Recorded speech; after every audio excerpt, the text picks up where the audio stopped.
We are tracking Tropical Storm Beta in the Gulf as it nears the coast of Texas.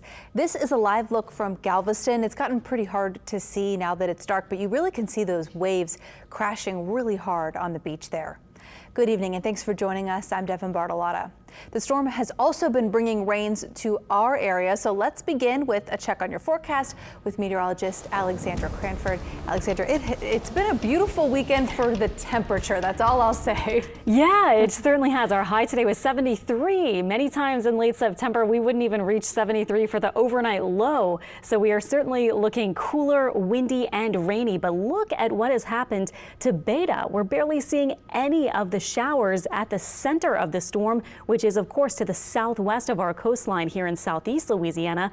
All the rain, really the most significant rain, is just south of us right now, along and south of our coast. And here is Tropical Storm Beta. Look at the center, south, basically from Houston, but all of the rain really on the eastern side. And a lot of that has been over us today, mainly light. But as we look at our forecast track, here's what we're expecting. Continued rain for our area, but it looks like there are some changes with the path that we're going to be seeing as far as the National Hurricane Center's official path and the model trends too. We've been saying for a while there's a lot of dry air and shear, so the new path is for it to move toward the South Texas coast and probably get close to that late tomorrow and maybe become a tropical depression by Tuesday.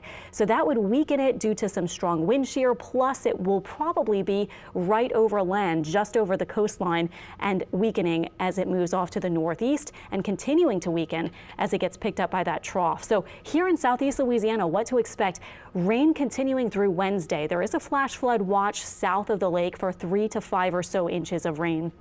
Coastal flooding is happening and tides could continue about 2 to 3 feet above normal. That would go until Wednesday or perhaps a bit beyond. We'll see. And then gray and breezy, mild conditions are expected, as Devin said, in the 60s and 70s for a lot of us just going around New Orleans and the metro area and so forth. We'll keep saying probably what we said this weekend, which is, whoa, our weather feels so fall-like or winter-like, or certainly cooler. Our live radar is showing some showers along the coast, but thankfully a lot of the really heavy pockets stayed south of our coast today, so rain totals were pretty manageable. For your wake-up forecast, we'll be in the 60s to about 70 north and south of the lake. We may have some showers, and it will be windy. A wind advisory continues through tomorrow evening. In a few minutes, I'll be back. We'll go into greater detail about Beta and what to expect this work week. Sounds good. Thanks, Alexandra.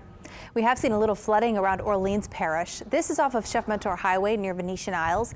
The city says that prolonged onshore winds are causing that flooding. We also got a photo a short time ago from Grand Isle showing more flooding there.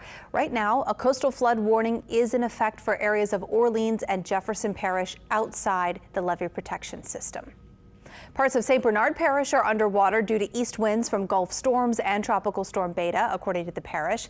This includes Shell Beach, Hopedale, and Delacroix, where Erica Ferrando spoke with residents who had to act fast due to that unexpected rising water.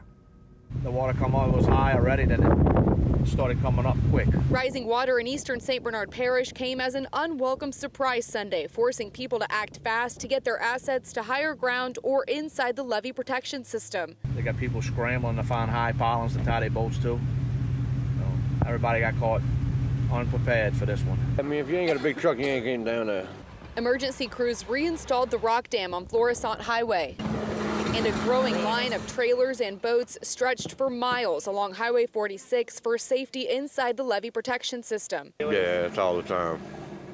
All the time. They just 3 times already within the last, 2 months? Everyone is, obviously used to this drill. St. Bernard Parish President Guy McGinnis says water was already sitting from Hurricane Sally, and east winds from Gulf storms and Tropical Storm Beta added to the problem. So when this storm comes, we're just piling water on top of water. McGinnis says part of the problem is the rock dam at the Mississippi River Gulf outlet is holding water in. That's why he submitted an emergency application to the Army Corps of Engineers asking to punch a hole in the rock dam that he believes would allow the water to get out. The unintended consequence of that rock dam, after they built the Great Wall of St. Bernard, right, is that it holds water now when we get a storm to come through.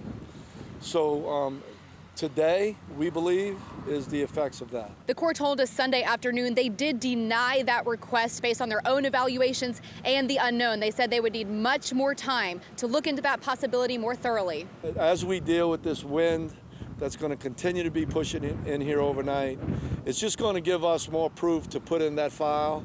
We wasn't ready for this one. For now, these folks are trying to protect what they can from the rising water. Coming up.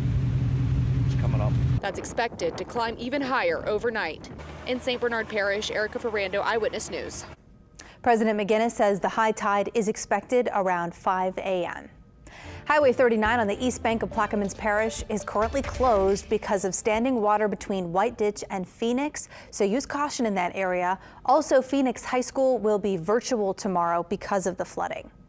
Meanwhile, in Lafourche Parish, Highway 1 south of the Lee Ontario Lock in Golden Meadow was also closed tonight because of high water. Officials say they'll reevaluate in the morning to see about reopening the road. And don't forget, you can keep up with the latest on the tropics and weather in your neighborhood by downloading our free WWL